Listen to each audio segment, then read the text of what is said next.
recombinant bovine growth hormone in your milk, making 8-year-old girls go into puberty when they should be going into puberty at 12 or 13. Silicone in chicken McNuggets and hundreds of other processed foods.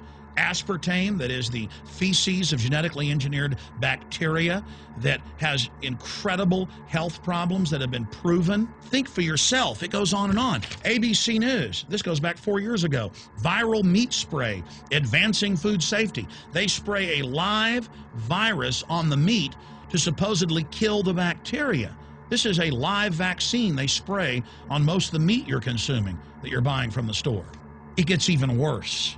The petroleum distillates, or toxic waste that's left over from petroleum refineries that refine oil into gasoline, they take these tens of millions of pounds of toxic waste that's left over, the fluoride, the mercury, the lead, and they dump it on crops as supposed fertilizer. And what do crops like tomatoes and corn and potatoes do? They pull in all of those toxins out of the ground. In fact, scientists for many years have used plants to actually detoxify areas that have been contaminated. And those plants are pulling all of this up, and then you are eating it. That's why the Washington Post reported in January of 2008 that a major study found that nearly a third of the 55 popular brand name foods and beverage products were filled with mercury.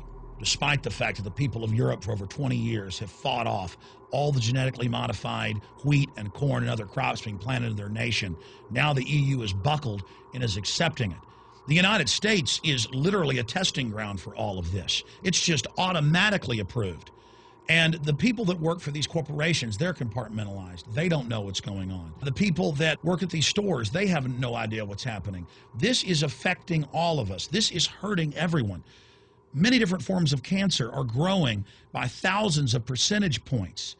Diabetes, all these different diseases. And in major studies, it's all been linked to the toxic additives that are in our food, our water. And I haven't even had time to get into MSG. I mean, I've interviewed brain surgeons, neurologists, scientists. I mean, it just devastates the brain. It's an excitotoxin. It destroys the liver, and it is in tens of thousands of products. We can say no. We can stand up. But if you've got a neighbor giving fluoride water to their baby, please go over and warn them. If you got a neighbor that's sitting there eating MSG-filled chips, one after the other, warn them. You've got a responsibility. If you know people that are feeding processed foods filled with GMO, warn them. And for God's sakes, don't give it to your own children. If you want to kill yourself, that's your own business. But don't hurt your children. Don't do this, ladies and gentlemen. In closing, I want to talk about some positive things. Just 15 years ago or so, you couldn't find organic food anywhere on store shelves.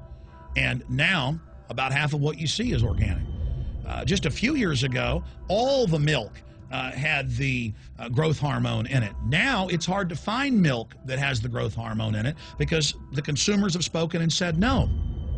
A few years ago, you couldn't find toothpaste that didn't have sodium fluoride in it. Now Tom's of Maine is starting to take over the aisle space and displace the other mainline toothpaste makers, where it says on the back, if you swallow this, call poison control immediately. Even Colgate is now putting out fluoride-free toothpaste. People are demanding that they not be poisoned, and they're finding out about what's going on. And so industry is starting to respond and at least give people who want a choice an option to not be forcibly medicated through the food and the water. You know cigarettes are bad for you. But just 20 years ago, the cigarette makers were getting up before Congress and saying it was a conspiracy theory that it was killing people. And then later it came out in their internal documents, they knew it was deadly. Ladies and gentlemen, I've seen the studies. Much of what they're putting in our food and water is far worse than even cigarettes, as bad as they are, one of the biggest killers in this country. This is a covert, soft kill operation. We'll put a lot of links beneath this video so you can check out the facts for yourself. And I'm just begging you to do your own research and find out that one of the most dangerous places in the world is your grocery store and the tap water in your house.